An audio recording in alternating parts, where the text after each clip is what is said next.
Ya, masih membahas mengenai money actions. Ketika bicara mengenai money actions, tadi Pak Mario juga sempat mengatakan mengenai skill, ya, kemampuan seseorang. Pak Mario, apa hubungannya antara kemampuan seseorang yang masih ragu-ragu dalam melakukan pekerjaannya dengan pendapatannya untuk bisa menghasilkan uang? Mohon bantuannya. Super Mas Ibram. Kalau Anda ahli, apakah Anda pantas dibayar lebih? Super. Nih, the skill of doing, keterampilan melakukan comes from doing. Keterampilan melakukan datang dari melakukan. Berapa banyak orang menunda melakukan hanya karena takut tidak punya uang, takut tidak laku, tidak ada dukungan. Melakukan itu loh, ruginya di mana? Tuh, lakukan. Menyenangkan orang lain. Jadi kata gini, Tuhanku, aku tidak tahu cara berbisnis. Yang aku ketahui adalah setidaknya yang terdekat adalah menyenangkan hati istriku. Maka aku mohon engkau menjadikan pengabdianku kepada kebahagiaan istriku sebagai cara engkau memudahkan rezekiku besok. Apakah itu bisa jadi doa? Bisa.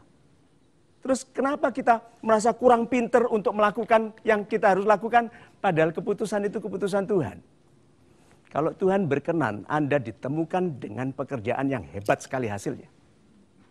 Masalahnya kalau orang ini dikasih uang banyak jadi sombong dan orang itu disayangi, dikasih kesempatan untuk jadi orang kaya nggak? Tidak. Jadi orang yang berdoa untuk dapat banyak uang, belum dikasih-kasih sama Tuhan, apa artinya? Disayangi karena takutnya kalau banyak uangnya sombong. Jadi banyak orang kalau dikasih harta tidak ada gunanya, bahkan merusak dirinya. Jadi bagaimana kalau kita berjanji nanti malam, Tuhan aku janji, gitu. Kalau aku kaya, aku akan jadi orang baik sekali. Trust me deh, gitu kan? Coba. Tapi banyak orang tidak menjanjikan itu kepada Tuhan. Nah, janji yang paling dipercaya Tuhan adalah bukti apakah engkau muliakan istri atau suamimu atau anak-anakmu atau orang tuamu. Banyak orang lebih penting beli tas bermerek, tetapi tidak menghadiahkan sedikit uang untuk orang tuanya umroh. Itu. Terima kasih Pak Mario jawabannya. Kita masuk pada kesimpulan Pak Mario. Sahabat-sahabat saya yang baik hatinya. Salam itu tadi adalah doa. Sahabat-sahabat saya yang baik hatinya.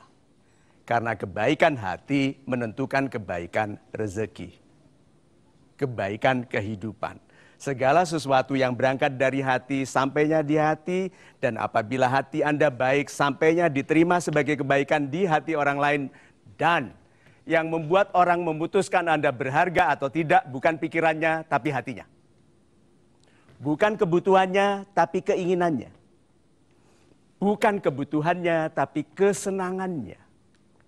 Jadi kalau begitu, jadilah orang yang membahagiakan, yang membebaskan orang dari kekhawatirannya. Yang mendamaikan orang dari ketakutan-ketakutan mengenai masa depan. Yang menunjukkan cara berpikir yang menyederhanakan pengeluaran diri dari kungkungan rasa takut yang tidak perlu. Sahabat-sahabat saya yang baik hatinya, tidak ada kehidupan akhirat yang bisa dibangun dengan indah tanpa keindahan kehidupan dunia. Tidak bisa Anda disediakan tempat yang mulia di akhirat dengan menjadi orang yang tidak berguna di dunia. Kesalihan pribadi harus diteruskan menjadi kesalihan sosial.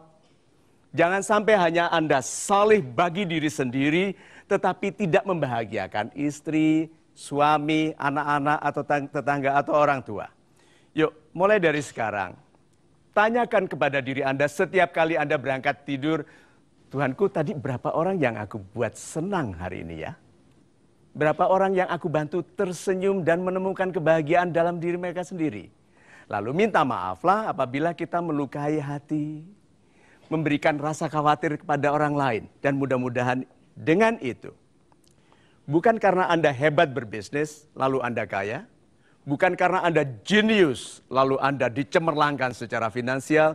Tetapi karena Tuhan ingin Anda menjadi rahmat bagi sesama, sehingga Anda dianugerahkan ilmu, kewenangan, harta, nama baik, dan pengaruh yang besar. Amin. Amin. Terima kasih Pak Mario, 1,5 jam yang super sekali sudah kita dapatkan. Terima kasih Anda yang sudah menyaksikan program ini. Saya Hilbram Dunar, kita bertemu lagi pada kesempatan yang lain, tentunya di Mario Teguh Golden Ways. Motivasi saya untuk mencari pekerjaan, memotivasi saya untuk menjadi seorang karyawan yang jauh lebih baik dari yang sekarang. Karena dengan uang memang bukan segalanya, tapi bisa membuat hidup kita menjadi lebih baik. Saya jadi bisa lebih lebih men-save, lebih memanage apa yang harus saya lakukan untuk bisa menjadi pribadi yang lebih baik lagi. Sangat menggugah, sangat inspiratif, sehingga saya menjadi lebih baik. Kita harus syukur dengan apa yang kita miliki, kita jangan sibuk. Saya dapat inovasi, dapat inspirasi, ide itu lebih penting dari uang. Kita itu harus menjadi seorang penjual, tidak hanya membeli. Memiliki kebebasan finansial melalui tingkat level yang lebih tinggi dalam berpikir.